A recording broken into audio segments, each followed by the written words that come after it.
Okay, hello everyone. So, the direct has just finished, and for a direct that was supposed to be low stakes and all, since this is probably going to be the last direct before they say anything about the Switch 2, which, by the way, even though they said in the tweet and in the video description of the direct that there was going to be no news about the Switch 2. I'm pretty sure a lot of people are going to be upset about the fact there were no news about the Switch 2. Despite that, this direct had plenty of surprises, including at the end, but we'll get to it a little later.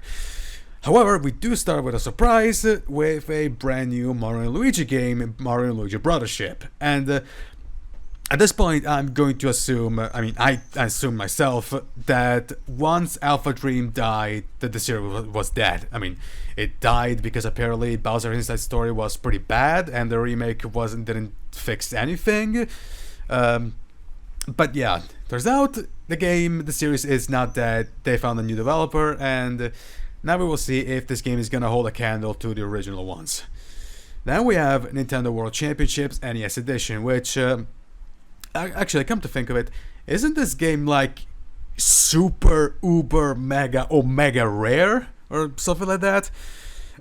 I actually don't know the actual prices if for any possible. I mean, if any new new original copies exist, and they haven't been put into museums or private collections or some shit, like as if they were. I mean, they are museum pieces in a certain way, but honestly, I would not be surprised if an original cartridge like that costed like back in those days something like hundreds of thousands of dollars, like, some stupid stuff like this.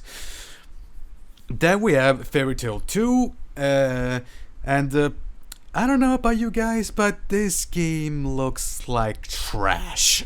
At least I hope at least I hope the game looks like trash, and it's not just me. And I get it's Koei Tecmo, and their games aren't exactly technological marvels, but still, from the footage, that looked very, very bad. Then we have Fantasia New Dimension from Hironobu Sakaguchi, the creator of Final Fantasy, and Uematsu, the composer, Nobuo Uematsu, the composer of Final Fantasy. And to me, it feels like an attempt by Sakaguchi to make it Nier look more like Final Fantasy. I don't know. It just gives me that impression. I get it. White hair protagonists that are not exclusive to Nier, but that this just gives me that vibe. Then we have basketball for Nintendo Switch Sports, which I'm assuming no one is caring about Nintendo Switch Sports by this point. Although I would not be surprised if someone said that they added this as an update while Wii Sports Resort had basketball as one of its initial on by default and on release. So, yeah. Then we have Mio Memories in Orbit, which is a Metroidvania. So no, screw that. Then we have a quickfire list, as I like to call it, and the point in direct in which they announce the reveal a bunch of games back to back to back. And we have a new update for Disney Illusion Island, Hello Kitty Island Adventure, for some godforsaken reason, and Looney Tunes Wacky World of Sports, which, although these three games they released, they revealed, this is the most surprising for me because it's been a while since I've heard anything about Looney Tunes, let alone Looney Tunes games in general. So I didn't hear about Looney Tunes games, let alone the Looney Tunes in general, let alone Looney Tunes games. So, yeah. Then we have a new update for Among Us, and in my notes I wrote, fuck Among Us, because come on. And then we have Pharmagia, which looks to be one of those Pocket Monster, must collect, how the fuck do you say that? I guess the Pocket Monsters thing, like games, Monster Collection. I actually don't remember. I don't know the name of the genre. If there's a genre, I mean, it's a Pocket Monsters because Pokemon and all that. But yeah, and Also, this game is the game's character designer is Hiro Mashima, which effectively means that in this direct we've had 2 games where he was the main character designer. So yeah. Then we have Donkey Kong Country Returns HD, which okay. Actually, I was ready with a joke about it, but yeah, considering what happened at the end of the direct, I am going to not say it, and yeah, I'm going to save it. But anyway, then we have news about Dragon Quest 1, 2, and 3 HD 2D remake. I think it's been quite a while, almost a good 2 years, I want to say, that anything was said about this games. In Dragon Quest, I think it was 12 or something like that. I think it was 12 that they were announced and completely radio silence for years. But yeah, here we are, and yeah. Now I'm going to assume that they're going to add. It's almost guaranteed that they're going to have these games are going to have a tribute to Akira Toriyama for obvious reasons. So yeah. And for the record, no, I don't really care about Dragon Quest. Although I can say that plenty of people are going to watch this, not going to take a look at this game. Not only the fans of RPGs in general, not only the fans of Dragon Quest that played the previous games or the newer games, shall we put it that way, because these are the remakes of the first 3 games in the franchise, but also everyone who learned of Dragon Quest through Smash. So yeah. And then we have a Funko Pop game, which I've wrote in my notes, fuck Funko Pops, I just fucking hate those shits. And then we have a second quick fire list, which has Luigi's Mansion 2 HD, the new Dempa Man, Metal Slug Attack Reloaded, and Darkest Dungeon 2. And also we have a couple of games, next on the list is a couple of games for NSO. And we have Zelda Link to the Past 4 Swords, which is the game that I was expecting the least. I'm pretty sure everybody was. Then we have a remake of, and actually have Metroid Zero Mission. Zero Mission is the remake of the first Metroid game of 1986, I think it is. And now that I think it's over, yeah, that was a mega tease. And then we have Turok and Perfect Dark for the mature section of the N64 side of NSO. And Perfect Dark, it makes sense considering that they just announced. It's probably coincidental, but it makes sense to have it there since we finally got news about the new Perfect Dark game after years of radio silence. So, yeah. Then we have Phantom Brave The Lost Hero, which the other thing I will say about this game is the protagonist voiced by Christina V, because that sounds like a voice she'd pull off. Then we have Marvel vs. Capcom Funny Collection Arcade Classic, or I believe that's the title of that's the name of the game, or the name of the collection, should I say more? And yeah, actually, I'm not gonna lie, I was looking to a way to play Marvel vs. Capcom 2. And I know somebody's going to say, shit, I know somebody's going to say, just get Fightcade and play it there. There's a little problem with Fightcade. You cannot play it offline, you can only play it online, and I'm not in the mood to play people that have been playing this game for like decades. So yeah, thank God that this thing exists so I can actually try my Marvel vs. Capcom 2 on my terms. And of course, other game like Marvel vs. Street Fighter, which is like the first ever crossover game between Marvel and Capcom, which later turned into Marvel vs. Capcom. So yeah, that was actually a pretty good. That was a pretty good. There looks to be some. That was actually a pretty good entry in my opinion. And then we have Super Mario Party Jamboree. At this point, I'm going to guess they've given up on making standalone Mario Party games and now are aiming to make expansion packs, not expansion packs, but re-releases of Super Mario Party, because I'm pretty sure this is like the third re-release of Super Mario Party. So, Super Mario Party is like their best Mario Party game since what?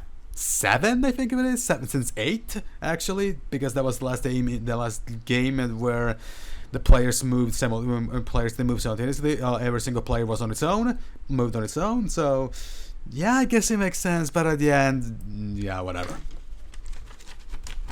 And then for page 2 of the notes, Zelda Echoes of Wisdom, a game that I'm pretty sure nobody saw coming, least alone me.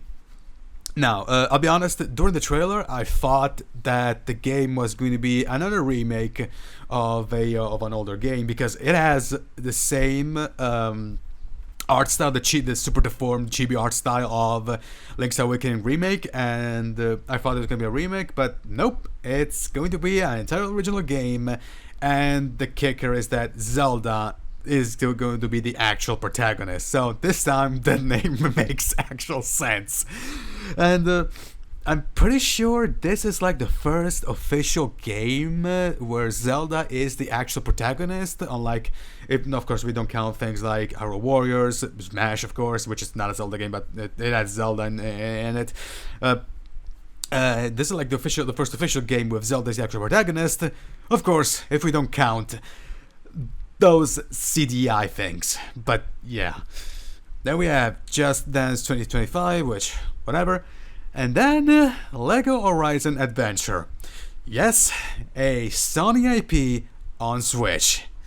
And I'm pretty sure I don't think you need me to say that's only because Lego is involved. So yeah, the main reason why this game Horizon is on Switch in any capacity, it's purely because it's a Lego game. Because otherwise, I'm pretty sure Sony would have rather sent a nuke at Nintendo's headquarters over having any kind of crossover with Nintendo. So yeah. And also this game was shown at the State of Play, and it was the first game that was shown at the State of Play. So yeah. Then we had Stray, which no descriptions needed, which honestly I thought it was already released on Switch, but apparently it wasn't. So yeah, for the record, I'm a dog guy, so this game can go, yeah, whatever.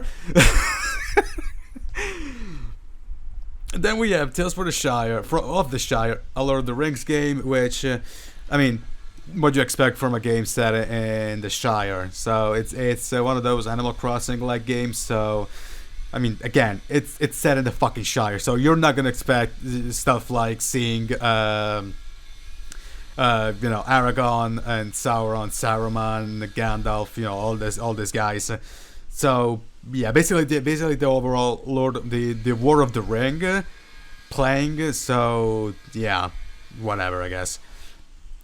Then we have Ace Attorney Investigation Collection, which apparently the protagonist is Miles Edgeworth, and apparently they're going to add a game that wasn't originally that was never released outside of Japan, so that's a cool thing. And then we have the 100 line. I actually forgot to write the rest of the title because we were already on the next game, which is Romantic Saga 2 Remake, which whatever. Okay. It's easy to make the comparison to Danganronpa, even when it's technically not Danganronpa, because, character design and shit, but I cannot shake the feeling that this is basically Danganronpa reimagined with another setting, because come on. It's cool, same character design, the character that looks almost like a fusion between fucking Junko Enoshima and what's her name again? Homicide Jack or something like that? I don't remember. But yeah, I wouldn't this game just gives a lot of Danganronpa vibes, even when it's technically not Danganronpa, I know that, but yeah, it just gives way too many Danganronpa vibes. And then we have Romantic Saga 2 Remake, which, yeah, whatever. And then we end the direct with possibly the biggest bombshell of the whole thing. News about Metroid Prime 4 after 7 years of waiting. And not only show some gameplay, but also the fact that it's going to be released next year in 2025. And the only thing I will say about this is that we've gotten news about Metroid Prime 4 before we got anything in relation to Hollow Knight Silksong. And I say this while not being a fan of Metroid Prime nor a Hollow Knight fan, but still, the fact that we got news about Metroid Prime 4, which took 7 years, actually 8 years, because if you actually count next year as well, to finally come out before we got any news about Silksong. Yeah, it's super fucking weird, but yeah, now we live in this world, so yeah. So that was the June 18th Direct. So I guess we can safely say that Summer Game Fest time is now over. And with that, see you next time.